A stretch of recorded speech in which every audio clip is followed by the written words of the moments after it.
ಕರ್ತವ್ಯ ನಿರತ police inspector ಸಾವನ್ನಪ್ಪಿರುವುದು. ವಿಜಯಪುರದ ವೈರ್ಲೆಸ್ ವಿಭಾಗದಲ್ಲಿ ಸೇವೆ ಸಲ್ಲಿಸುತ್ತಿದ್ದ ಶಂಕರಗೌಡ ಸಾರವಾಡ್ ಇವರು ಮೃತಪಟ್ಟಿರುವುದು. ನರರೋಗದಿಂದ ಬಳಲುತ್ತಿದ್ದ PSI ಶಂಕರಗೌಡರವರು ಖಾಸಗಿ ಆಸ್ಪತ್ರೆಯೊಂದರಲ್ಲಿ ಚಿಕಿತ್ಸೆ ಪಡೆಯುತ್ತಿದ್ದರು. ಆದರೆ ಚಿಕಿತ್ಸೆ ಫಲಕಾರಿಯಾಗದೆ ಈಗ ಸಾವನ್ನಪ್ಪಿದ್ದಾರೆ. ಈ ಒಂದು ಸಾವು ಅವರ ಕುಟುಂಬಕ್ಕೆ ಒಂದು ದೊಡ್ಡ ಆಘಾತವನ್ನುಂಟು ಮಾಡಿದೆ.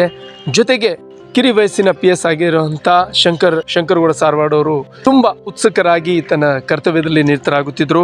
ಆದರೆ ದುರ್ದೈವ ಅವರು ನರರೋಗದಿಂದ ಬಳಲುತ್ತಿದ್ದ ಕಾರಣ ಹಾಗೂ ಚಿಕಿತ್ಸೆ ಫಲಕಾರಿಯಾಗದೆ ಈಗ ಸಾವನ್ನಪ್ಪಿರುವುದು.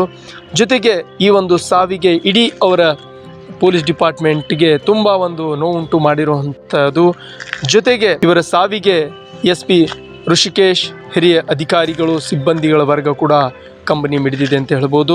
ಏನೋ ಇಂಥ ಒಂದು ಆಘಾತ ಆಗಬಾರ್ದಿತ್ತು, ಆದರೆ ಆ ಆಘಾತ ಆಗಿದೆ. ಜೊತೆಗೆ ಅವ್ರ ಕುಟುಂಬಕ್ಕೂ ಕೂಡ ದೇವರು ನೋವನ್ನು ಭರಿಸುವಂತಹ ಶಕ್ತಿ ನೀಡಲಿ ಅಂತ ಕೂಡ ಸುನಾಮಿ TV ವತಿಯಿಂದ ಕೂಡ ನಾವು ಕೇಳ್ಪಡ್ತೇವೆ. ಅದ್ರ ಜೊತೆಗೆ ಶಾಂತಗೌಡ ಸಾರವಾಡ್ ಇವರ ಸಾವಿಗೆ ಶ್ರದ್ಧಾಂಜಲಿ ಸಲ್ಲಿಸಿಕೊಡಲಾಗಿದೆ.